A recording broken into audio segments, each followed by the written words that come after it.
So guys, hope you're doing well. Today we're doing another news roundup, and it's kind of nuts to be making this video because I think my next video after this one could very well be my Superman first thoughts and impressions review, because I'll be seeing it tomorrow. That's when the London press screening is, and I know quite a lot of people in America would have already seen it by then at like Fandango screenings. I believe the press screenings in the US are actually today on the 7th, and that's when the embargo lifts. So if all I'm saying there is, if you're wondering why my review, my no spoilers first impressions review is out after you've already seen reviews from other people, that's as soon as I can get it out realistically, so do bear with me there. But, you know, come to speak of it, like, we're going to be getting reviews as of, I believe, 12 a.m. EST later on tonight, if you will. So it's going to be, it's nuts. We're finally here after covering the movie, covering the DCU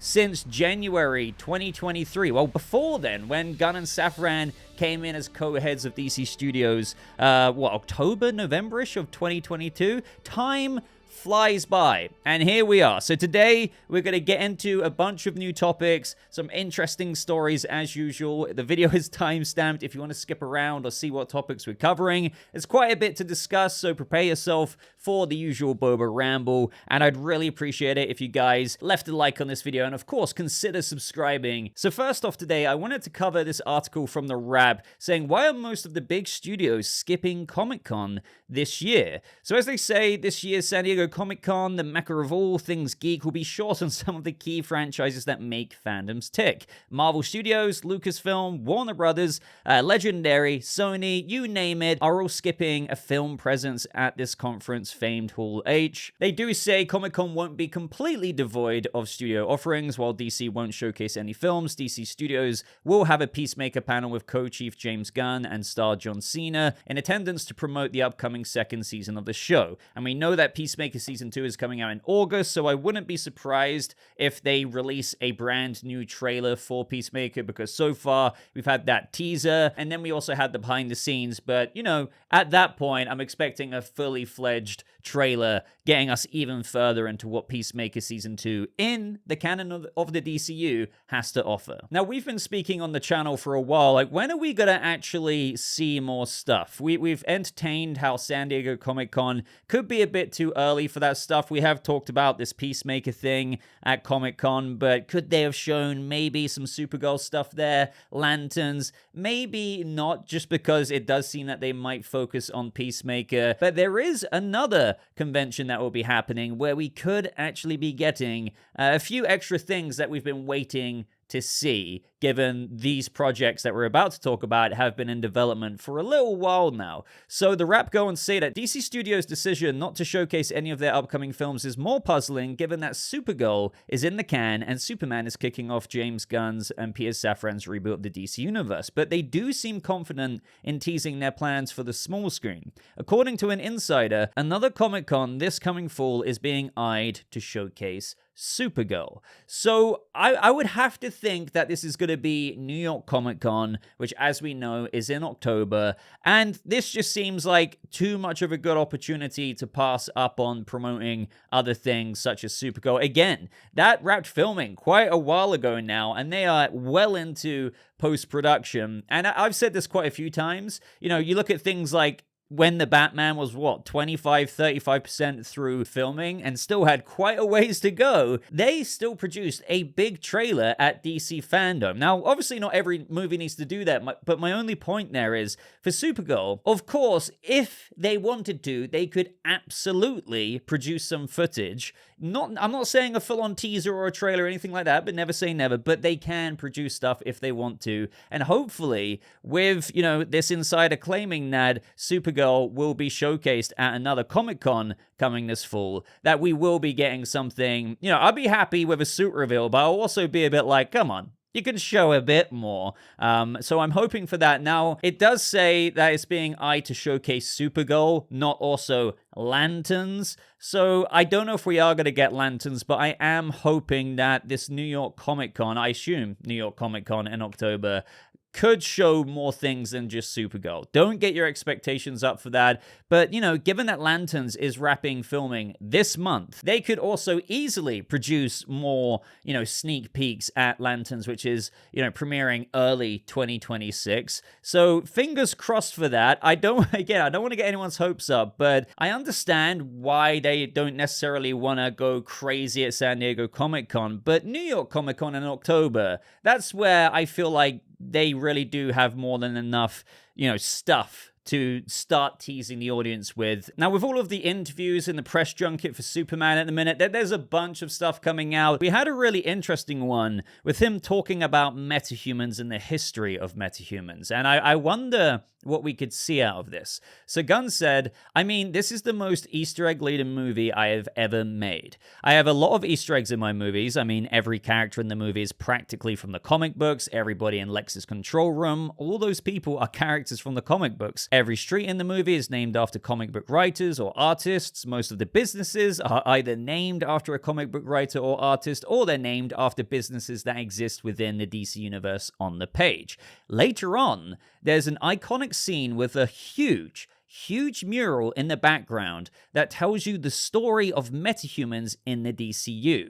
And that's going to be really fun when we release those images to the public. So that last sentence in particular really made me curious because, we have a really big, a really huge mural in the background of a scene. Gunn is excited to release those images to the public eventually. He thinks it would be a lot of fun for the audience to see that. And I don't see why he would say that unless that mural kind of gave some little hints at certain characters on that mural, rather than just like generic superpowered beings like being on the mural. I feel like, what if, just hypothetically here, it could detail, like, in that history of the mural, like maybe some characters we could recognize as some JSA members of the past. Maybe we could even have Wonder Woman being on the mural, like a very blatant Diana there that can be identified, as after all, she would have made public appearances for a long time, even though, we won't have her movie straight away. That doesn't mean she hasn't been active. Of course she would have been active in the DCU, and where this world has already been run amok with metahumans for at least 300 years. So, do you see what I mean? The fact that he's saying that's going to be really fun when we release those images to the public, I think that this mural that teases the story of metahumans in the DCU has got to have some recognizable ones, rather than just random, metas or just showcases of powers of a meta in one corner of it. What would you like to see on this huge mural that will detail the history of metahumans? What hints or Easter eggs or characters would you like to see referred to? Because after all, Gunn said it's going to be really fun when people eventually see that, whether it's in the movie itself or in still images that are released to the public, where you can maybe investigate it a little bit more. And I do want to remind everyone, this was said in the same conversation as him saying that this is the most Easter egg-laden movie he's ever made. So obviously he's kind of referring to Easter eggs being in that mural. Now, next up, James Gunn says that he expects to be reading 2 Batman movie scripts in the next couple of months, with one being for the Batman 2 and the other one clearly being the Batman, the Brave, and the Bold. And this may seem obvious to you. It's like, well, we know that the script has been finished by Matt Reeves. We know that Peter Safran has already read it. James Gunn said that in an interview, but he hadn't quite read it himself because the guy was insanely busy with the Superman World Tour and the press junket for all of that. Now, I don't know if he's technically read it by now, but what I'm more interested in is that he said 2 Batman movie scripts, because that means, yes, it would have to be the Brave and the Bold for the DCU. Now, that doesn't mean that it's completely done, but it does imply that if he's reading, okay, the Batman 2 script, that draft has been done. We have to wait and see when we're going to get the green light for that. But if he's reading the other one, sure, we don't have all the information, but if he's reading it, I doubt he would have said this in that way where he's like, yeah, I'm just reading the script that I've already read before and it's got an extra page. Like, maybe, for all we know, the first draft could have been done, but they still plan on doing several more drafts until the movie script is complete, as per James Gunn's level for quality that he wants to ensure for the DCU. But, we do know that James Gunn, as he said himself, has been working very closely with the writer for the Brave Brave and the Bold, and he's been quite a driving force with really getting that going. So maybe it just kind of does feel like if he's not only reading the Batman 2 script, but also another Batman one, that the Brave and the Bold is perhaps further along than maybe what some people realize. Now, I do want to stress that doesn't mean it's going to go into production before the Batman 2 or anything like that. I just find it cool that, you know, maybe sooner rather than what we thought was later, we could hear more larger things about the Brave and the Bold. Now, Deadline also asked James Gunn about when the DC Trinity will reunite on screen. Like, will it happen soon? And he says, well, of course, yeah, but not in the next movie. And this just makes sense to me with his response. He had absolutely no doubts that you're going to see the Trinity on screen. This is such a no-brainer. Like, obviously, you're going to have Batman, Superman, and Wonder Woman interact. But he does want to temper expectations, saying, look, after Superman, with those of you who may be thinking about this somewhat Superman sequel, you know, could it be the next movie that we have Batman, Superman, and Wonder Woman on screen?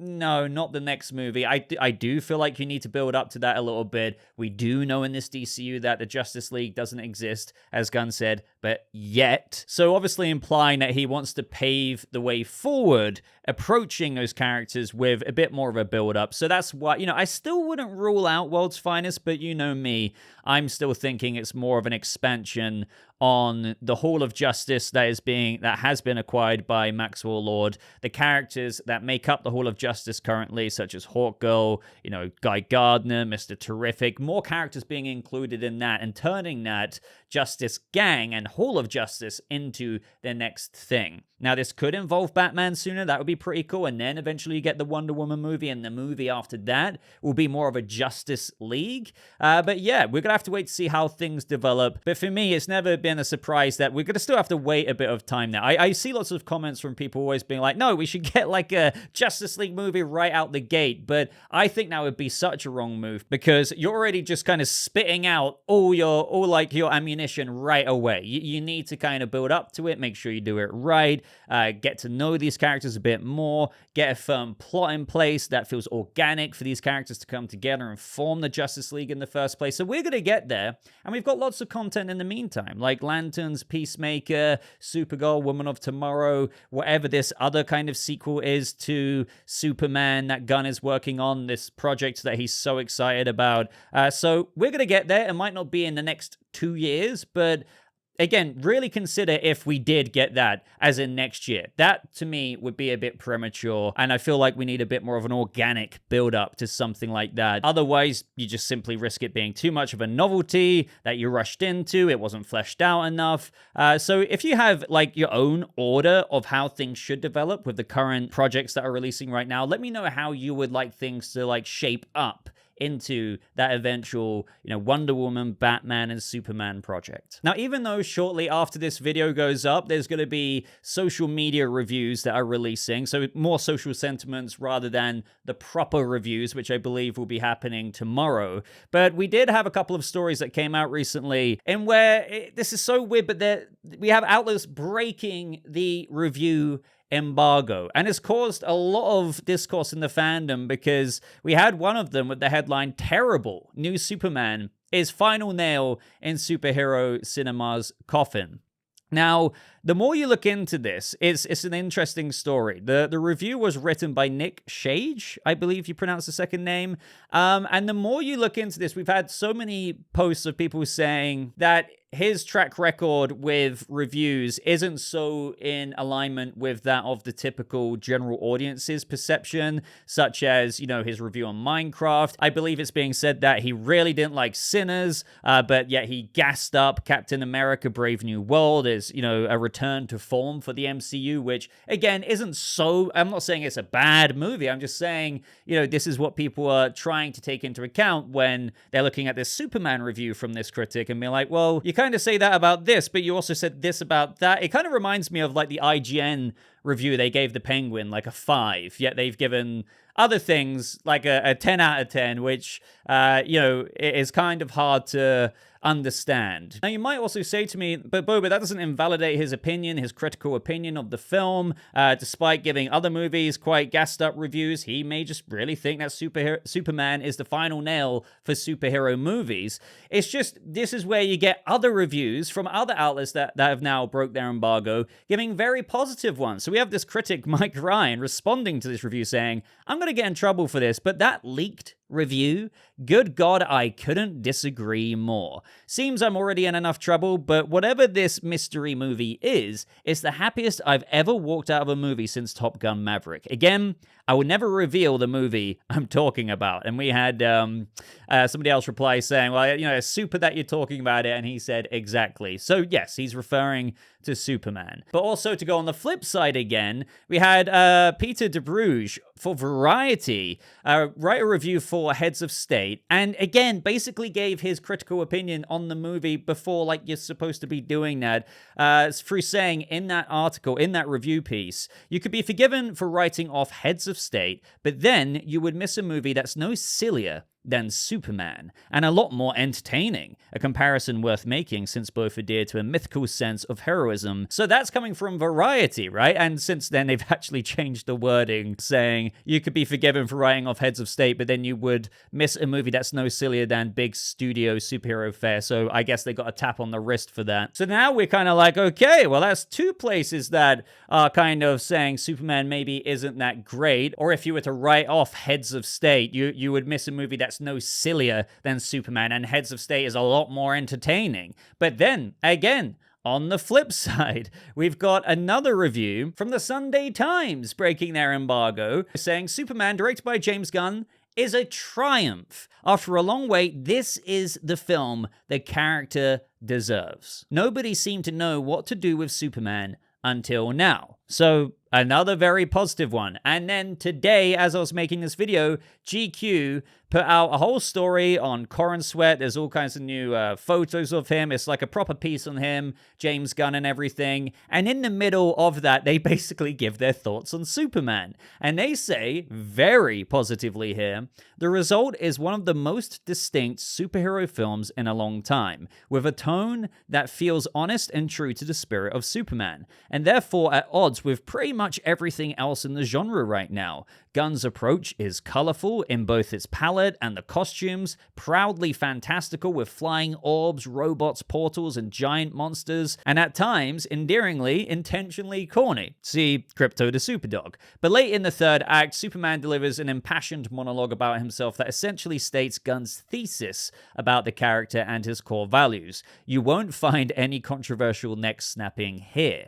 Oh, but my point is, once again, another positive one. So ultimately, I just wanted to address this because people were wondering my thoughts on that leaked review that was going around for the past few days, because I didn't do a DC video towards the end of last week. So a lot of you have been hitting me up being, oh, Boba, what do you think about that? What does this mean? I guess we won't really know until later on today, where the social media embargo lifts, and you're going to be seeing truly from all the people who have already been to like the special screenings, so the more advanced press screenings versus like the multimedia one that I'm going to tomorrow, those people will have fully prepared social media, thoughts. Like they'll have a little paragraph prepared and they're posting it. This is where the first wave will truly begin in several hours from the time you're likely watching this video. As I said, my next video will probably be my no spoilers first impressions review. There probably won't be a video tomorrow because that's when I'm seeing the movie. Then Wednesday, I'll probably be blabbering for a very long time about the vibe of what I feel about Superman, but we can also compare it to what other people are saying against my own critical opinion of the movie. Now, other little bonus tidbits to this video is Gunn said that they are developing DCU projects from Korea, Japan, and Brazil. And we have Apocalyptic Horseman here on Twitter saying, like I reported almost 2 years ago, a Korean Huntress show is being developed, and I can promise you there's a lot more than shows set in these 3 countries. Which leads me to that article, exclusive, a deep dive into DC Studios' international TV projects. Sources tell Nexus Point News that these projects have been in development since the DCU's conception. As reported by DCU Leaks in July 2023, a Huntress project was in development for the DCU. The project will mostly be in Korean and will feature Helena Bertinelli, depicted as half Korean and half Italian. It was later reported by DCU Leaks that Young Byung-gil,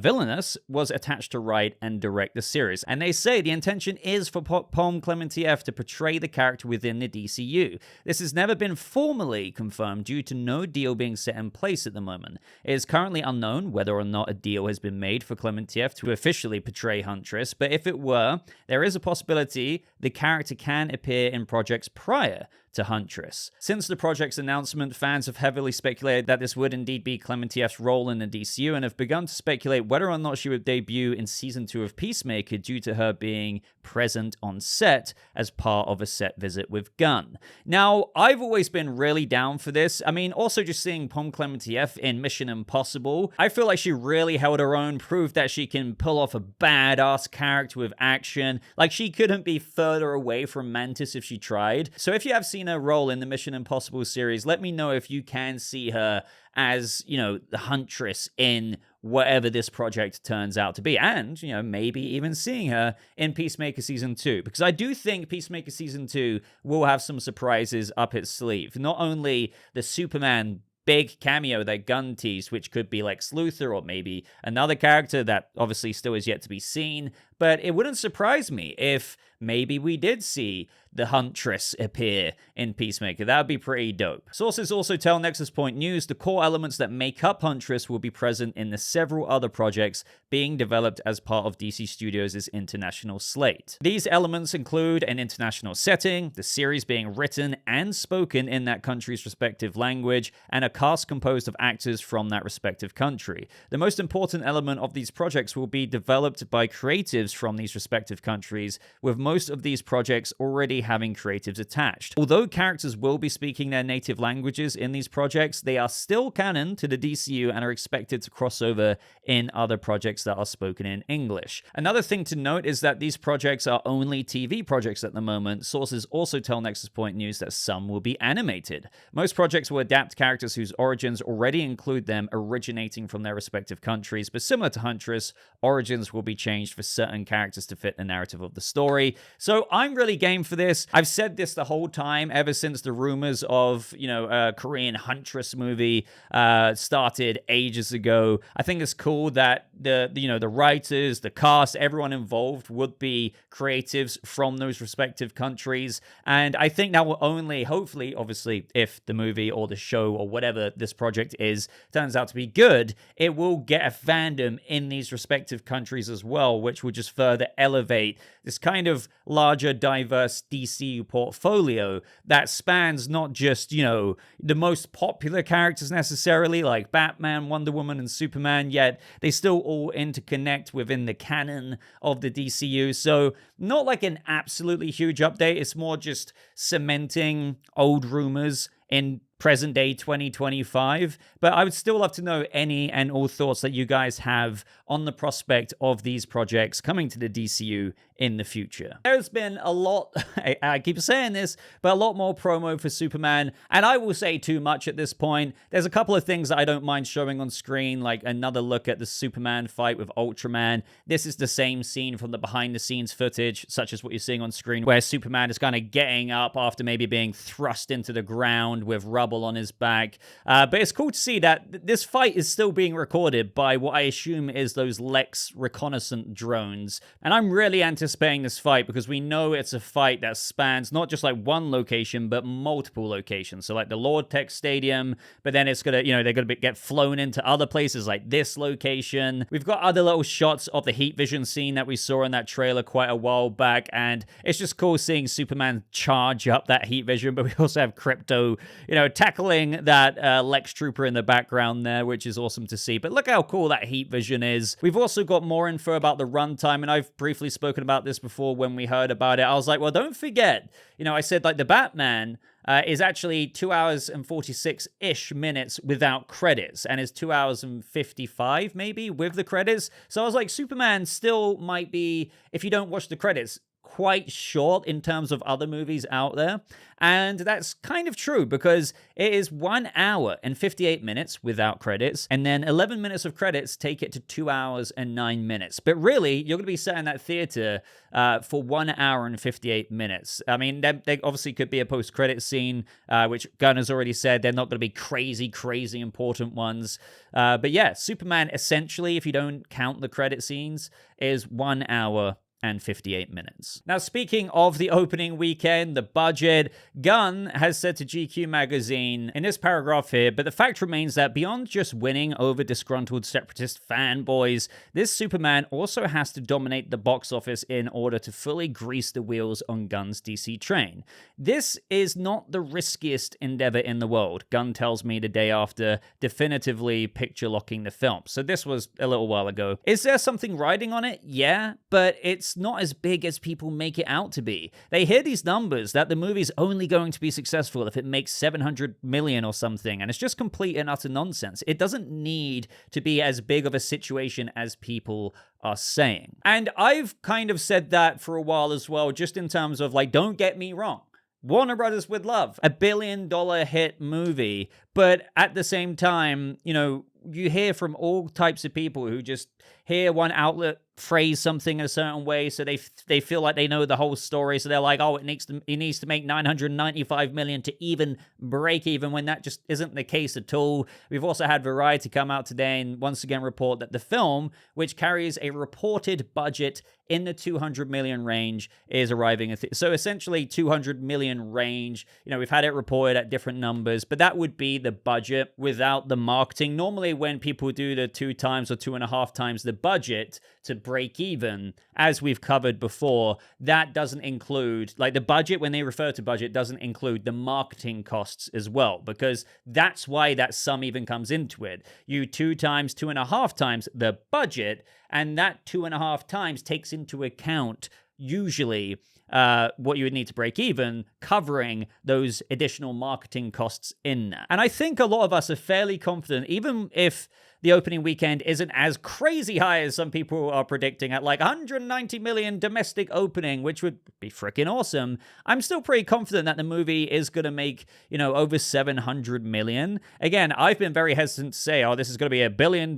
Plenty of you to me in the comments are saying, oh yeah, Boba, I reckon it is going to do that. Awesome. I hope that it does. I hope that it's good, and I hope that it does, because then that will be really good for the DCU moving forwards. But I'm just going to say it for the umpteenth time that if it makes close to the Batman's box office run, which was around 773 million, that would be a major W in of itself. Like, again, sure, they would have liked more, but if it even reaches that, that would be great as well. But, you know, maybe it will get to there, and maybe just a little bit more. We're going to have to wait and see. We are going to have to wait and see. And, you know, after tonight's reviews, that will, you know, be a bit of a weather forecast potentially for the interest, you know, going beyond that opening weekend. You know, maybe if, like, the buzz is good with tonight's social media reviews, people might be like, oh, I might buy a ticket now as the word gets around. There'll be new TV spots. Like, they're on it as well. Like, don't forget, when movies like this come out, they post whole brand new TV spots that you will see on your TV with quotes from various outlets saying, like, 4 out of 5, 5 out of 5 from blah, blah, blah, from blah, blah, blah. And people are like, oh, damn. Like, people are saying this movie's good, and that will reverberate out and potentially lend to even more ticket sales after the opening weekend. But we're going to have to wait and see, ladies and gentlemen, and I think that is where I'm going to shut up in this video. I mean, there was a little James Gunn and Zack Snyder thing on Rick and Morty. I have seen that. It was pretty funny. I love how it kind of took the piss out of the whole situation, and the fact that these guys did it together, like the whole conspiracy about how these two are apparently sworn enemies, it couldn't really be further from the truth.